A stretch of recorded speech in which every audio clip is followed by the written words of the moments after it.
So, here again, working on another cloudy, looks like it's going to rain type of day. I don't know if you guys watched some of the videos that I uploaded on Facebook. I've been having issues with my cam sensors since last Thursday. And, yeah, so I put a new cap. It seems to keep shifting. So, either the reluctor wheel or something is not good. I took the cap off, it looked fine. So, now I'm just going to replace it and go from there. So you guys get to see how to remove, install, and properly set a cam sensor. A couple of you guys actually requested that, so you're in luck today.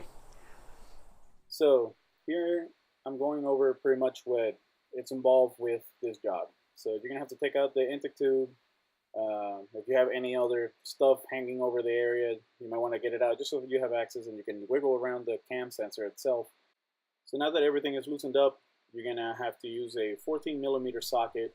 I used a 1/4-inch ratchet because it makes it easier to squeeze it around the body of the cam sensor. So it just makes it a lot easier to use a small socket like this. And then, as you can see, go in, loosen it up. You gotta wiggle it around a little bit and then it'll start coming out. You can use your screwdriver to gently, and I cannot emphasize enough, gently pry the cam sensor up. If you can't spin it by hand, don't even start trying to pry. Simply keep trying to work it around until it loosens up and then pry up. And as you can see, I'm using very little force.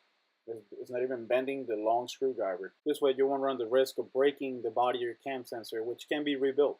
After roughly about a minute of wiggling it around and going all the way around the cam sensor trying to pry it up, it finally just pops out. And here I am inspecting the gear because the issue that I'm having is that it randomly gives me a no start. So before I decided to start throwing parts at it, I replaced the cap. And I continue to have the same issue. Both of these were the caps that have the built-in light. But with the TR6, there's no more need for that because within the TR6, there's a couple LEDs that will tell you when the cam sensor is on, when the crank sensor is on, and so on. So now I'm here noticing that there's a little bit of play on the reluctor wheel, but really nothing alarming.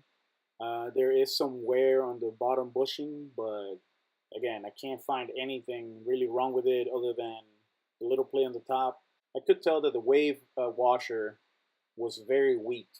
So maybe it was walking, that mistiming was happening as the gear was being pushed up by the camshaft.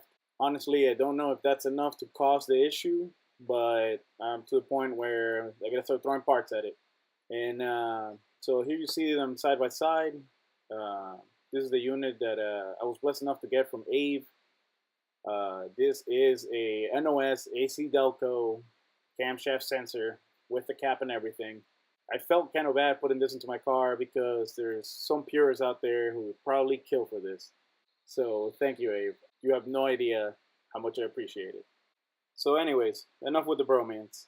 Now we're going to go over to the engine. We're going to take out spark plug number 1 and we're going to set it to top dead center and then 25 degrees after top dead center, which is 1.45 inches past top dead center mark. All these steps that I'm doing here are to facilitate the installation of the cam sensor itself. So you don't want to skip any of these. I don't care how good you think you have it on top dead center. Better safe than sorry. Take off spark plug number 1 and turn that engine until you feel it puff air out of that piston, and then look for your 0 mark on the timing cover and then go 1.45 inches past that, which that will be the 25 degrees after top dead center. So once you have aligned the engine pretty much top dead center, 25 after, now you need to prepare the cam sensor itself. The cam sensor has a dot in the gear and then a keyway for the cap on the top. Both of these need to be pointing towards the passenger side fender. Once you have prepped those two things, the next thing you can try is to align the oil pump shaft with the key underneath the gear. So now, this dot there, this divot there, both of those pointing at the passenger side. And now you gotta look at your, that's there. You gotta look at the shaft for the gear. So that's gonna fall in there, so you want it to advance it a little bit. So when it goes in, it falls right on the... Now, I don't even know why I bothered trying this. I can never get it. And I find it so much easier to simply just spin the engine by hand once you have the gears meshed.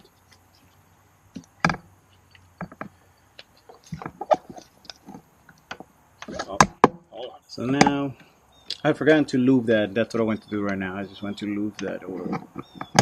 Oh, there we go. Now, I'm going to work this down. Okay, so sitting on something here. There we go. And now feels like we're meshed. Yeah, we're meshed, but we're hitting the oil. We're hitting the oil pump shaft. So there we go. We got it in there, so I'm gonna give it a little. Hold this down.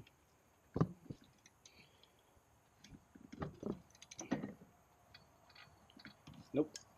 I'm gonna spin it the other way now.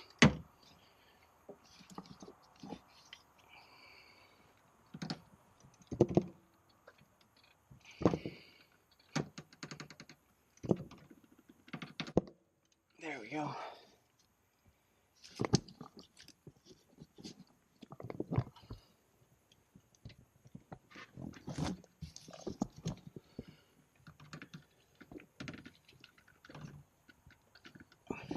And just like that, we're in. Now, if I bring it back to the 25 after, which is right there. I'm over here behind the camera spinning the engine by hand. I don't know if you can see the cap spinning, but I just engaged the oil pump gear or oil pump shaft, and still got some room. This baby is in. Just gotta finish pushing it in. We're gonna give it a little.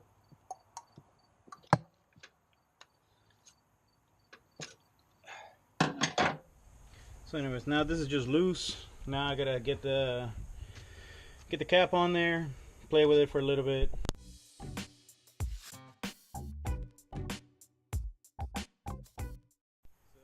So now I have the cap back on. Nothing's changed other than just putting the cap on, and the bolt is lightly tightened so I can just still move the sensors if I need it. So I can do this.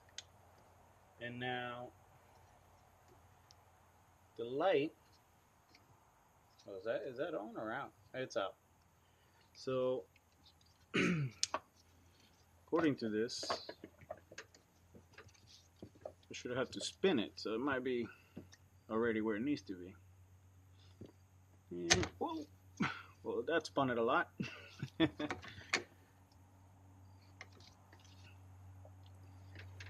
So alright, so turn it clockwise until the light goes out.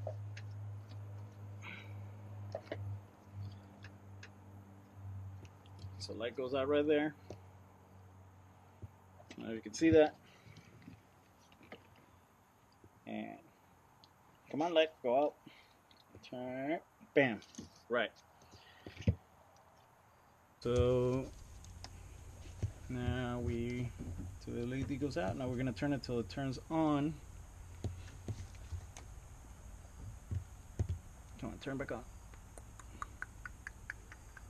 Oh, it's on. It's out. On.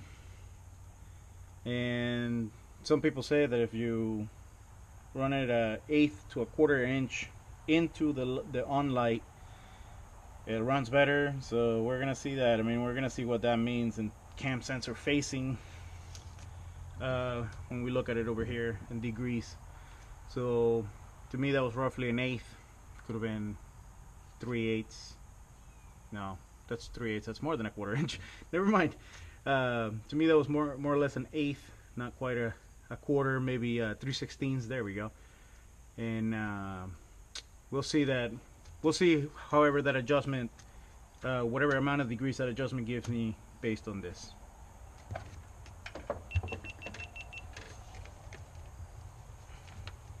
So since everything is already where it needs to be, I'm gonna crank this puppy down. Oh, what was that?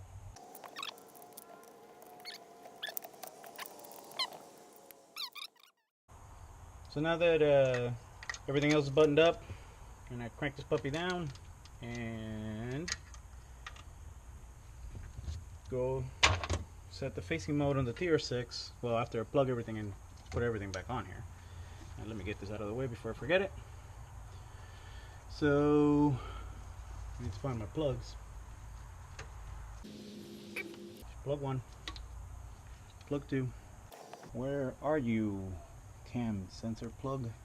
Of course, as far down as you could go. Alright, so cam sensor plug in, and then our coolant temperature, which, by the way, if you leave this disconnected, it will give you a code 15, I think it is. I didn't know that until I did it yesterday, so don't think I'm very knowledgeable on this. It's just an experience from yesterday. And yeah, so cap is cranked, plugs up our cup, time for the tube, and go from there. So now that I'm done, I'm just going over all the connections that I touch. Everything I touch literally is getting double checked. I actually found that I forgot to connect the IC plug. Then I began to put it back together, and I was starting to get ready to start it. Don't forget to put that plug back on, torque it to spec, which is 20 foot-pounds. And then, yeah, you're ready to start it. Put that plug back on. So since I have remote start, hit the key, and cranks, and it runs. And this is the first try, which goes to show that if you literally follow the instructions from the websites that I visited and the instructions that come with the tools, they get the job done. Now, I got a little fancier since I have the TR6. I wanted to check what that 1/8 inch or 3/16 advance, quote unquote,